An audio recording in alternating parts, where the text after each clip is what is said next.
यो सप्ताहमा तपाईँको स्वागत छ, जो कि यो चाहिँ चौथा सप्ताह हो। हामी कुरा गर्दैछौँ कि कसरी हामी यस क्रिसमसमा परमेश्वरको प्रेमलाई प्रियजनहरूमा बाँड्न सक्छौँ। यो सप्ताह चाहिँ धेरै विशेष सप्ताह हो। यो चाहिँ विशेष सप्ताह हो जहाँ हामी यीशुको जन्मदिन मनाउँदैछौँ, जो कि दुनियाँको सबभन्दा महत्त्वपूर्ण जन्मदिन हो। सप्ताह यसले पनि महत्त्वपूर्ण छ किनभने हामी यस सप्ताहमा पवित्र आत्माको बारेमा कुराकानी गर्न रहेका छौँ। जब हामी कुरा गर्छौँ त हामी आफ्नो शक्तिको द्वारा कसैलाई पनि जित्न सक्दैनौँ। यो चाहिँ पवित्र आत्माको द्वारा मात्र हुन सक्दछ। आउनुहोस् अब हामी ट्रेनिङमा जानेछौँ।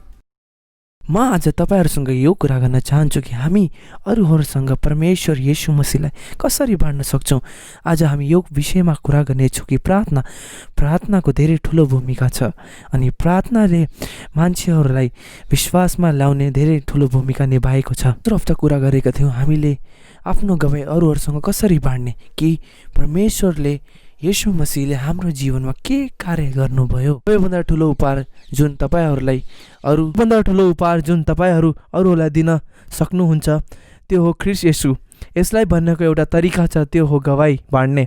पछिल्लो हप्ता हामीले कुरा गरेको थियौँ कि हामी कसरी अरूहरूसँग सुसमाचारलाई बाँड्न सक्छौँ, अनि यो हप्ता हामी कुरा गर्नेछौँ कि पवित्र आत्माको भूमिका को विषयमा। जहिले पनि हामी अरूहरूसँग ख्रीष्ट येशूको बारेमा बाँड्नुपर्छ। हामीलाई यो कुरा बुझ्ने महत्त्वपूर्ण छ कि मानिसहरूमा विश्वासमा लिएर आउन पवित्र आत्माको काम हो, यो मानिसहरूको काम होइन। पवित्र आत्माको यो कार्य पूर्णले गर्छ। अब यसको दुईटा भाग छन् जसलाई हामीले बुझ्न धेरै महत्त्वपूर्ण छ। सबैभन्दा पहिलो ख्रीष्ट येशूको आत्मा हाम्रो भित्र कार्य गर्छ, अनि दोस्रो भाग ख्रीष्ट येशूको आत्मा अरूको हृदयमा काम गर्छ। सबैभन्दा पहिला कुरा गर्नेछौँ पवित्र आत्मा, परमेश्वरको आत्मा जहिले पनि कुरा गर्छन्। ख्रीष्ट येशू हाम्रो हृदयमा आए, अनि यो कुरा भावना होइन किनभने यो आत्माको वास्तविकता हो। ख्रीष्ट येशूको आत्मा एवं पवित्र आत्माको आत्मा हाम्रो माझमा आएर वास गर्छ। यो यसको आत्मा हो जुन हाम्रो भित्र आएर वास गर्छ। ऊ हामीलाई ऊ जस्तै बन्नको लागि शक्ति प्रदान गर्छ जो परमेश्वर हामीलाई बनाउन चाहन्छ। ऊ हामीलाई शक्ति प्रदान गर्छ जसले हामी उसको प्रेम र उसको सुसमाचार अरूहरूसँग बाँड्न सकौँ। सबैभन्दा पहिलो कुरा हो कि हामीलाई पवित्र आत्माको आवश्यकता छ जो हाम्रो भित्र कार्य गर्छ। हाम्रो भित्र 3 क्षेत्र छन् जसमा हामीलाई पवित्र आत्मालाई कार्य गर्ने दिनुपर्छ। यदि हामीलाई ख्रीष्ट येशूको सुसमाचार कसैलाई सुनाउनको लागि प्रभावशाली चाहियो भने हामीलाई पहिला आफ्नो पापलाई, जबसम्म हामी आफ्नो हृदयबाट पाप, संसारिक कुरा र पापलाई निकाल्दैनौँ तबसम्म पवित्र आत्माले हाम्रो जीवनमा कार्य गर्दैन। यदि हामी पापबाट भरेको छौँ, यदि हाम्रो जीवनमा क्रोध, ईर्ष्या अनि यस्तो कुराबाट भरेका छौँ, अनि जसरी क्रोध अनि झगडा जस्तो कुराबाट भरेको छौँ, हामीलाई आफ्नो जीवनमा साफ हुनको जरुरत छ। हामीलाई यो कुराबाट साफ हुन आवश्यकता छ। जसरी हामीले देख्छौँ योना 1:8 लेखेको छ, हामीले आफूमा पाप छैन भन्यो भने हामी आफूलाई धोका दिन्छौँ, हामीमा सत्य हुँदैन। जसरी हामी परमेश्वर अगाडि आफ्नो पापलाई अंगीकार गर्छौँ भने परमेश्वर हामीलाई हाम्रो पापलाई क्षमा गर्छ अनि हामीलाई ठुलो पापबाट शुद्ध गर्छ। जब हामी परमेश्वरलाई भन्छौँ कि हाम्रो जीवनमा यो गल्ती, यो पाप छ भने परमेश्वरको पवित्र आत्मा हामीलाई त्योबाट साफ गर्छ अनि हामीलाई त्यो गल्तीबाट निकालिदिन्छ। परमेश्वर हामीलाई आफ्नो पवित्र आत्मा र आफ्नो आत्माले भर्छ अनि हामीलाई भित्रैदेखि परिवर्तन गरिदिन्छ अनि त्यो पापदेखि निकालिदिन्छ। अनि दोस्रो कुरा हो हामी पवित्र आत्माबाट भर्छौँ। पवित्र आत्माबाट भर्नेको अर्थ हो कि आफ्नो उद्देश्य, आफ्नो जीवन, आफ्नो सोच, आफ्नो शरीर, आफ्नो आत्मा अनि आफ्नो हरेक एक चीज परमेश्वरलाई दिदिने।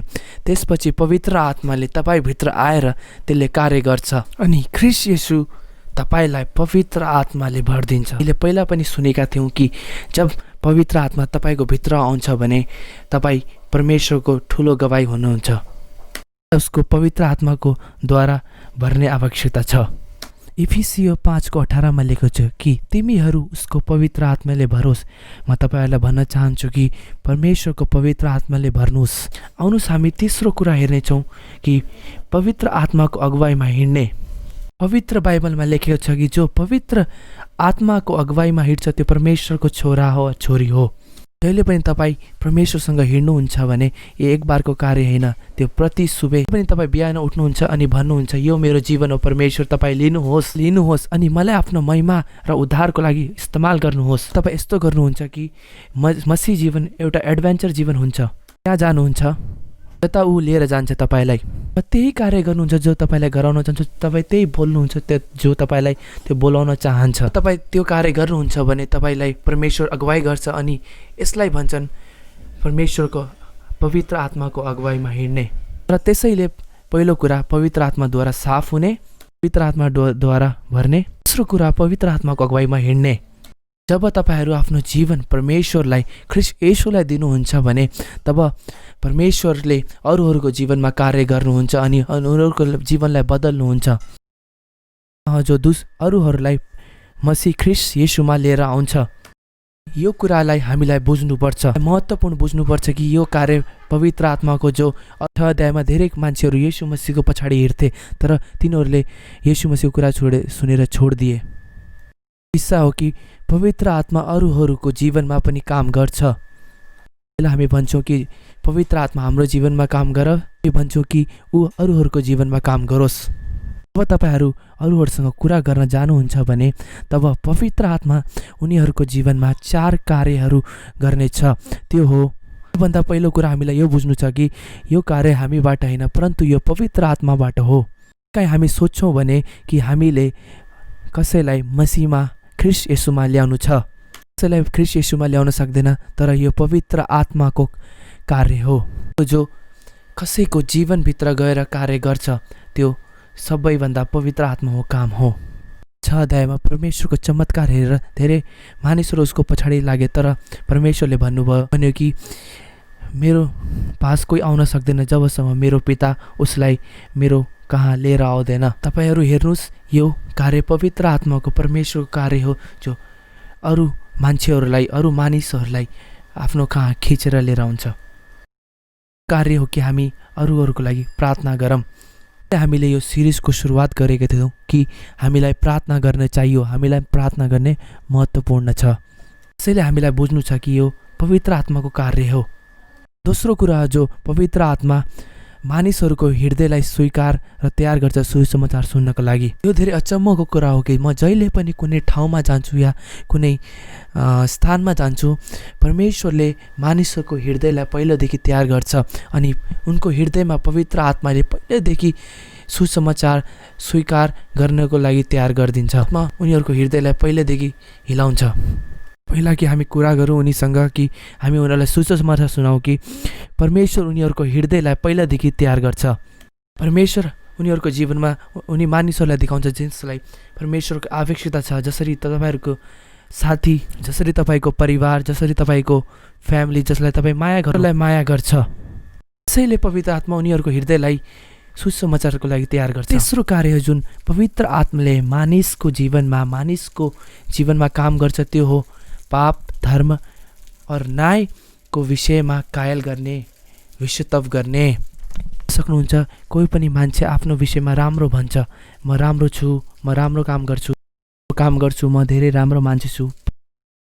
तर परन्तु हामी सबैले पाप गरेछौँ तर परमेश्वरको महिमाले रहेछौँ हामीलाई देखाउँछ र अरूहरूलाई पनि देखाउँछ।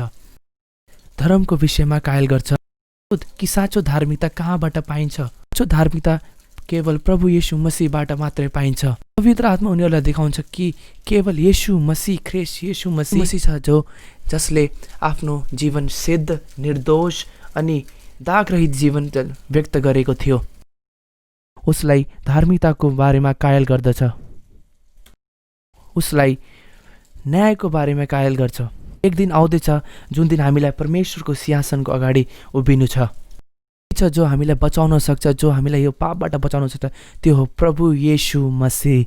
आत्माको कार्य हो कि यो मानिसहरूलाई कायल गर्छ कि उनीहरूको एउटा मात्रै आशा छ जो येशू मसीह। जब हामी उस सिंहासनको निरो उभिन्छौँ तब हाम्रो राम्रो काम, हाम्रो भलाइ काम हामीलाई स्वर्ग लिएर जाँदैन, परन्तु यो पवित्र आत्माको काम हो जो हामीलाई भित्रदेखि बदलिदिन्छ अनि हामीलाई पुरै परिवर्तन गरिदिन्छ। अनि अन्तिम कार्य जो पवित्र आत्मा गर्छ त्यो परमेश्वरलाई आदर, महिमा, स्तुति, प्रशंसा दिन्छ। परमेश्वर मानिसहरूलाई आफ्नो महिमालाई देखाउँछ। संसारलाई परमेश्वरको महिमा अनि उसको वैभवलाई हेर्ने महिमा र उसको आराधनालाई हेर्नको आवश्यकता छ। आत्मा पुरुष र स्त्रीलाई परमेश्वरको महिमाको बारेमा कायल गर्नेछ, कारण पवित्र आत्मा हाम्रो जीवनमा कार्य गर्छ अनि परमेश्वर उनीहरूको जीवनमा कार्य गर्छ जसलाई हामी धेरै प्रेम गर्छौँ, धेरै माया गर्छौँ। पवित्र आत्मा उनीहरूको जीवनमा कार्य गर्छ, उनीहरूलाई परमेश्वरको आवश्यकता छ। यसकारण हामी प्रार्थना गर्नेछौँ कि परमेश्वरको आत्मा, पवित्र आत्माको कार्य हाम्रो जीवनमा होस्, उनीहरूको जीवनमा कार्य गरोस्, जसलाई हामी सुसमाचार बाँड्छौँ या अथवा सुनाउँछौँ। अनि म यो विश्वास गर्छु कि तपाईँहरू आउनेवाला हप्तामा धेरै आशीषित हुनेछ। परमेश्वर धेरै ठुलो कार्य गर्न जाँदैछ किनकि तपाईँहरू परमेश्वरको सुसमाचार सुनाउन, बाँड्न जाँदै हुनुहुन्छ।